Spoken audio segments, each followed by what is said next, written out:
Well, hello, Dr. Marco. Good to see you, CHERON.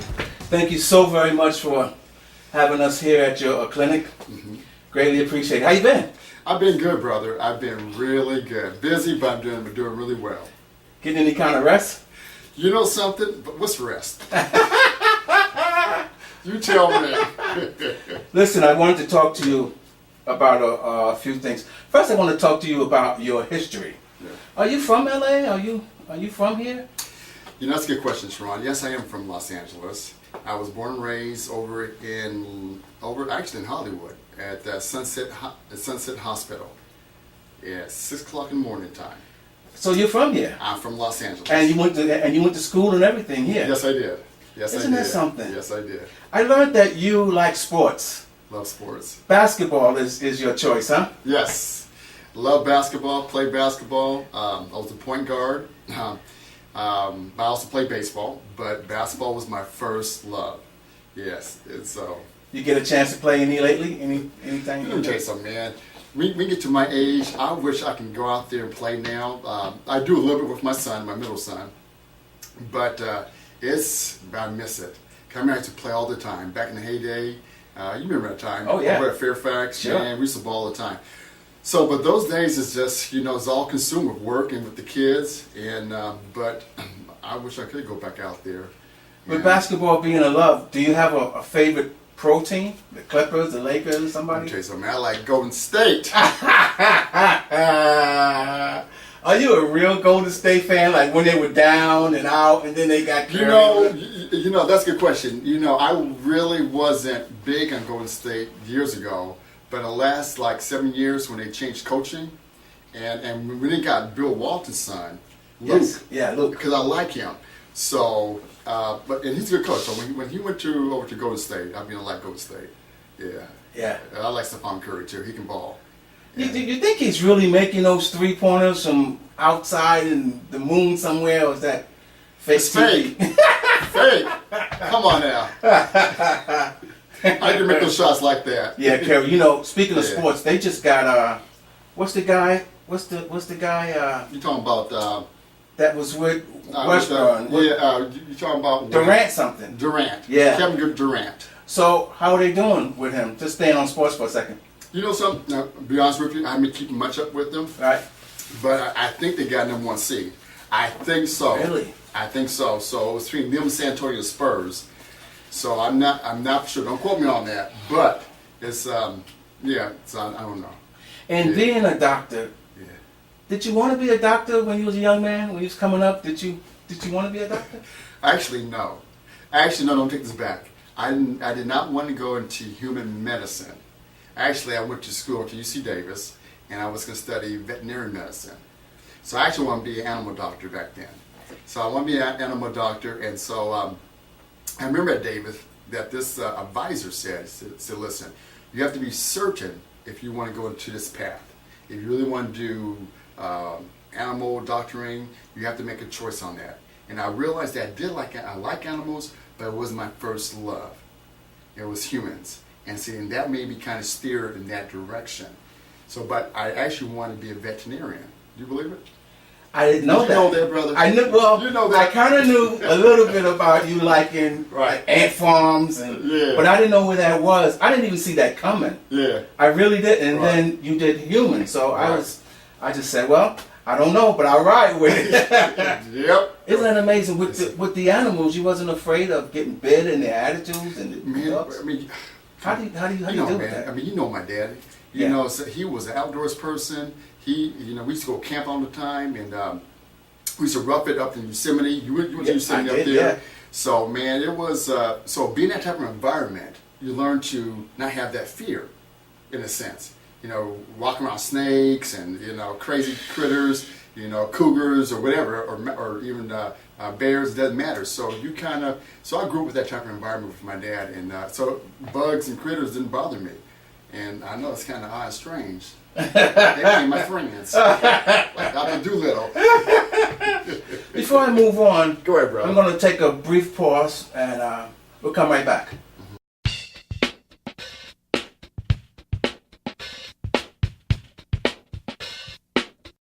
Okay, Thank you so much. I want to talk to you about myths. There's so many myths in medicine. Do you mind? Go ahead. And you've heard them all, haven't you? Absolutely. Go ahead. Shaking hands. Can you get sick shaking hands? You know, that's a good question. And, well, what do you think?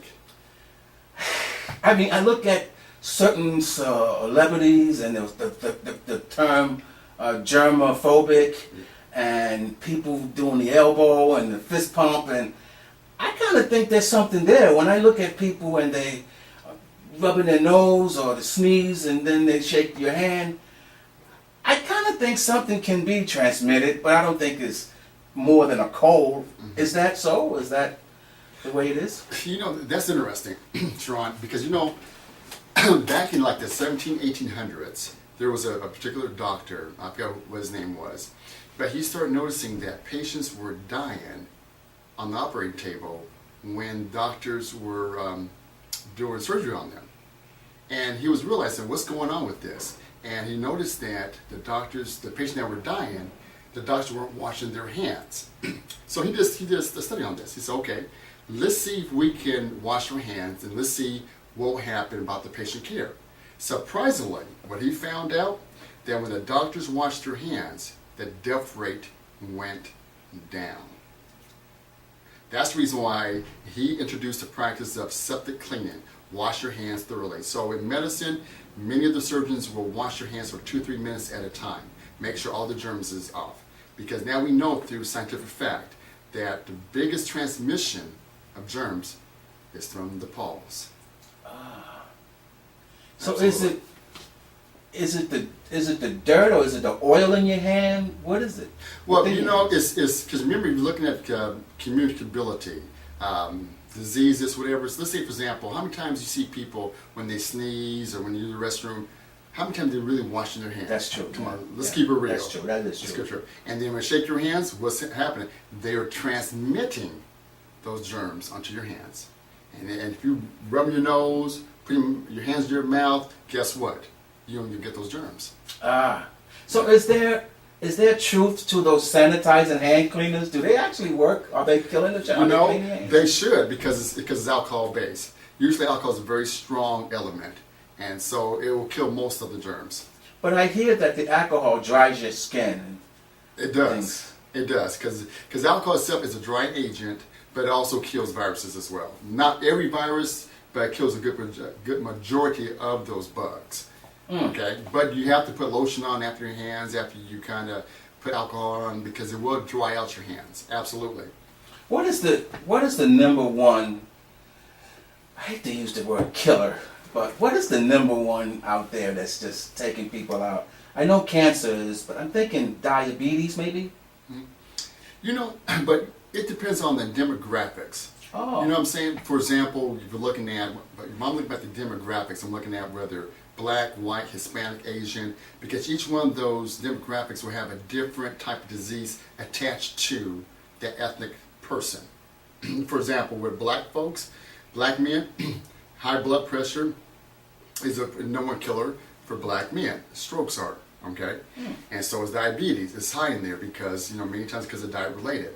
So for Asian guys or Asian people, it's a different set of host of problems that affects them, okay? For white people, it's a different set of problems that affect them as well. So it depends upon, you know, your environment. It depends. That's a good part of it, your environment. It also depends upon your genetics as well. So all those factors really play in about disease progression, the type of disease you get, all those factors. Wow. Let me take another pause.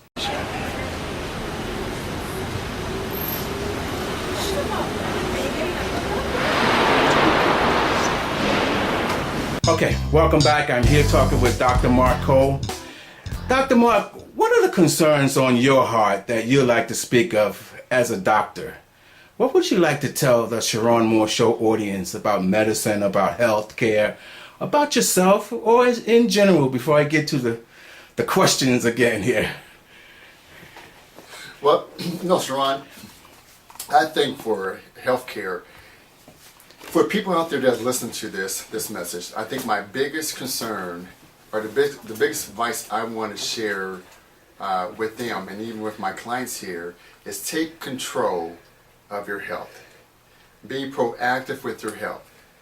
That means exercising on a regular basis, eating good nutrition, reducing the stress level in your life, being around healthy people, having healthy relationships. All those factors really matter. They found that when we live very healthy lifestyle, our lifespan goes up big time.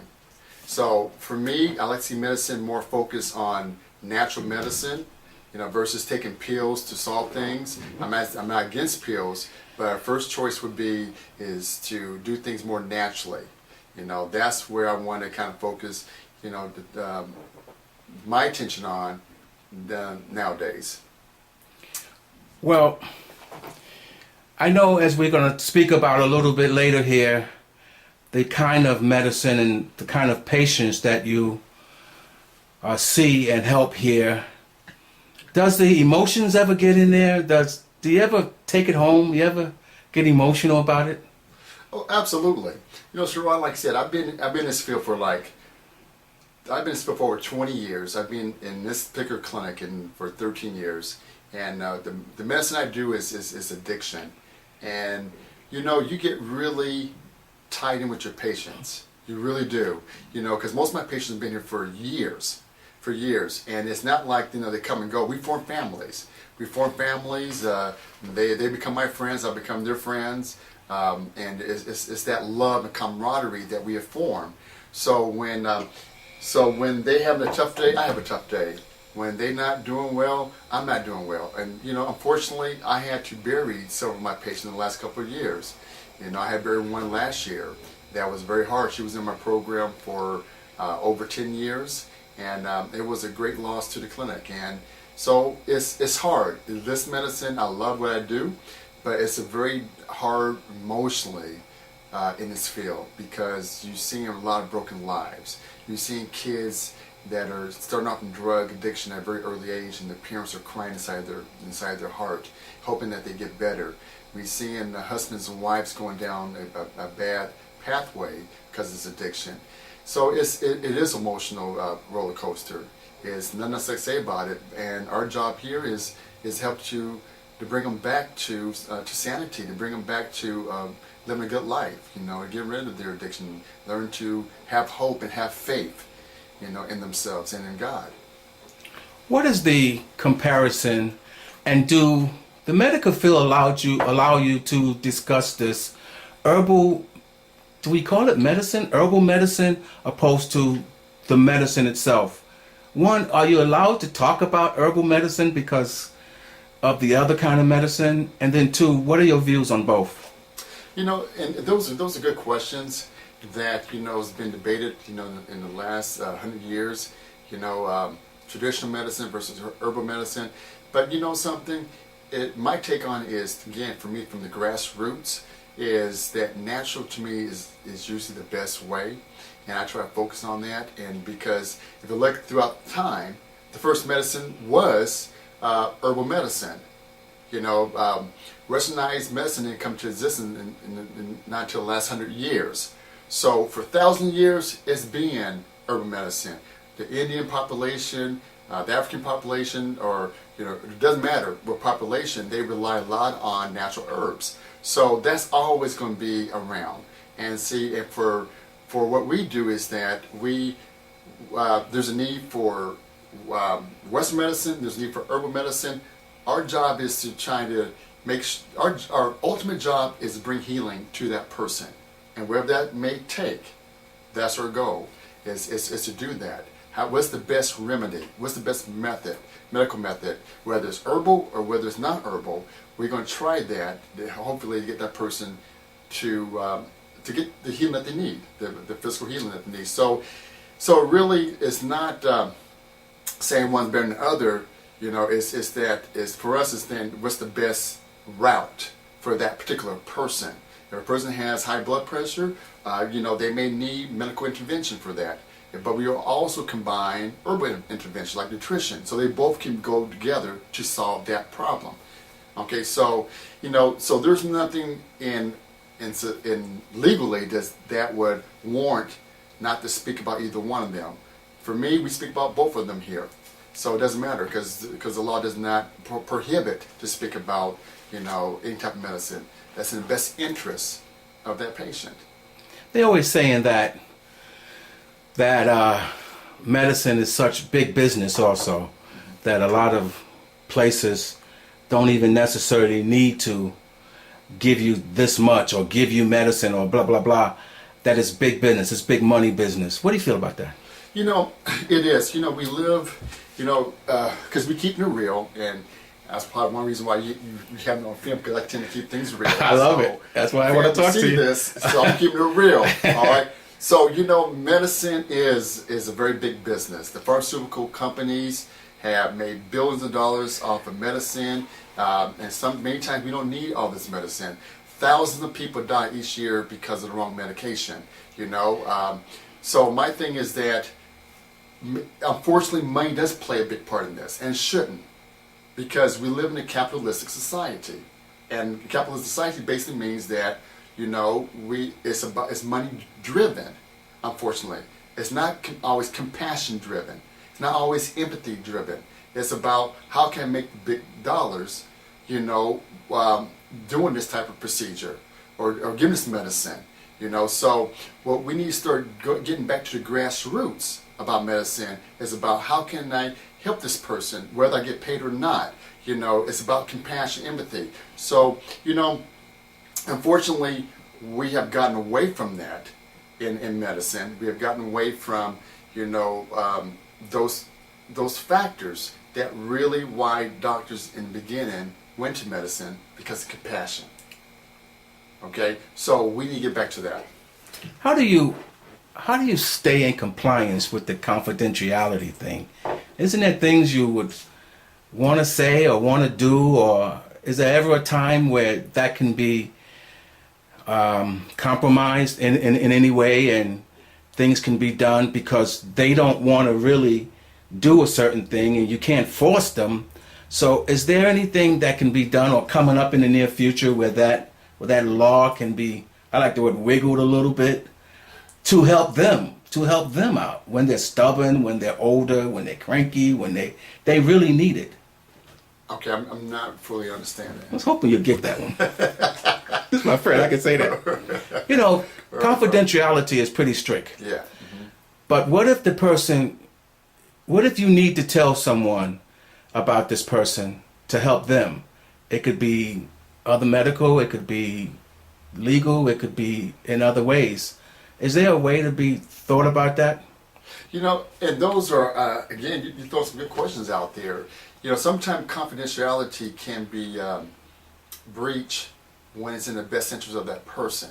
Oh. For example, let's say that you have an elderly patient, elderly parent, and let's say that your father and mother is of age where they're not competent to make decisions about their health. Okay, so in that sense, then it's important for that person to step up as the power of attorney or the power of attorney in terms of health care or whatever, to make those decisions when they're not able to do it on themselves. So in that case, confidentiality has to be breached for the betterment of that person's health. So those are situations like that. Or let's say you have a case. Years ago, I was involved in. I was a health officer years ago, and I used to do a lot of HIV investigation. And in that field was a lot of confidentiality. But part of that was, if we had a patient that had HIV and they weren't telling their partners that, then me as an officer back then had to let that person know that's against the law and that their partners should know about it. So in that case, we have the right to breach the confidentiality if that person was deliberately withholding information that will harm another person. That makes sense? So it depends. It depends depends on the situation. Well, I thank you for being transparent and candid about that. I think other people might have did 50 miles the other way, 50 miles an hour the other way. Last question on this side of it, then I want to do some other things, walk around, get a chance to see this fabulous place. Death. Got to talk about that side of it. What's it like when you can see that this is gonna end with the transition. And how do you get that in you to go to the family, to go to the person and say, start making final arrangements? Can you talk about that a little bit? And then also, I want to talk about too, TV doctors. I got to get that in there because people ask me, but let's do either one you want to do first. But I know you watch the TV shows, maybe. Is any of that stuff real? But what do you think? What is it like when you have to go to the family in those last few moments and gather them together? Well, let me quickly address the last one about TV doctors. First of all, this can be very short. Okay. I don't watch the TV. Oh, you don't? Okay. So look at me in the film. So let me keep that one quick and short. Now let's talk about death. So anyway, talking about death. Death is one of those issues that, man, that we all wrestle with. All human nature that I know wrestle with that. I spoke to a friend the other day who she was mentioning that she was very afraid of death, and she because of the unknown. So when we look at that, how do you prepare for it? You really don't prepare for that. It's hard to prepare for that transition. When you're gonna take your last breath, or you're gonna leave behind your loved ones, and your friends and all that.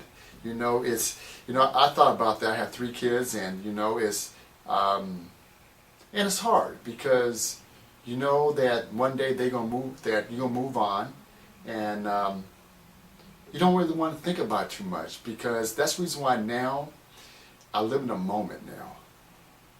I really do. I appreciate the moment because you just don't know what tomorrow's going to bring, and it's really real to me now. The spirituality behind it, and it's like, okay, there's no guarantee. So so for me now, giving my kids a hug, giving my friends a call and saying I love you, this is that, is my way to prepare for that finality. Because I don't know what's going to happen. You feel me? Okay. So it's so death, I try not to think about it too much, because I know eventually it's going to happen. But I try to focus on the here and now, the positive of life itself. Living the best life I can live now and being the best example I can be for my clients here, for my patients here, for my kids, for my friends. That's what's about for me. That's interesting that you would say that because, of course, only you guys and undertakers and those guys are trained in that. But I got to tell you honestly, that has to be the hardest thing in life, to go to the family and tell them to start making arrangements. It's very difficult, man. It's like the story I was just telling you a few minutes ago about that one patient I have who's with me for 10 years. I had to see her in the hospital, and not many people knew about it, but I slept 3 nights in the hospital by her side.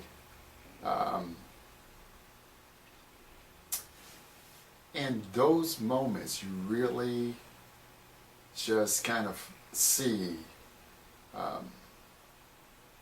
the deepness of love, the deepness of peace and compassion, and to see what she was going through, and being my patient for years. It was hard, and like I said, as a provider here, how do you deal with that? It's hard because behind the scenes, in front of public, I'm supposed to be tough. I'm supposed to not show feelings. I'm supposed to be the strong providers that's supposed to provide structure to them. But behind the scenes, behind the closed doors, that's when you feel it. That's when you feel every moment, every tear. And that's the part that, so for us, we don't get immune to it. We just deal with it differently because it hits us a lot. Okay, I'm speaking with Michael Lewis.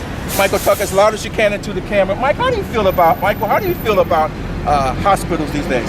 I think they need to be very service-oriented because we all have an opportunity to choose our health care and what we can afford. And I think that's going to be the difference moving forward because healthcare is healthcare, but service is service too. What do you think about the initiative to try to pass health care and the problems that it's causing? Well, I think we do need a solution to it, and I think we're step by step getting there. I think people are kind of against mandatory health care, but I see the challenge in paying for health care for everyone. So those, if you don't have an insurance that covers you, then somebody is still paying for that bill. So we need to figure out a process and a solution to it. Thank you so much for stopping by. You're welcome. Being on the CHERON MOORE Show. I greatly appreciate it. What are the different kind of patients that you see here? Well, basically, the patients we see here, all of them have addiction to the opiates. We don't focus on other type of addictions like cocaine or speed, even though those patients may have coexisting addictions with those, but that's not our specialty. We always specialize in opiates. Again, as mentioned before, that's the reason why they come here. And so methadone itself is a drug that helps to, it's called a replacement drug, that helps to replace the urge of these other opiates. I see. Thank you so very much. Is it something that we can conquer in the mass sense or one-on-one in the personal sense? You know something, again, you really throw some good questions out there and some good issues. You know, first of all, it starts with the grassroots. And the grassroots means us, you and I individually. And you know, the concept is, if one person can get the fire going and get that spark going, it catches on. So if one person's helping the homeless, people will see that, then another person will help out. So it starts with us, what you're doing. It's an individual thing, okay? And then it's like a wildfire. It spreads when people see, you know, people are getting involved with help out the homeless, that compassion, empathy. So yes, so it definitely starts with each individual person. And then collectively, that's where we can make the biggest impact, when we all come together with the same focus, the same vision to help out the people in need. Bye-bye out there. Thank you. Goodbye, everybody. Well, there you have it. My dear friend Mark Cole. Oh, how we greatly appreciate him coming by and being on the show and just being transparent and open, as we said, keeping it real. I want to say thank you, Mark Cole. We greatly appreciate you here on the CHERON MOORE Show.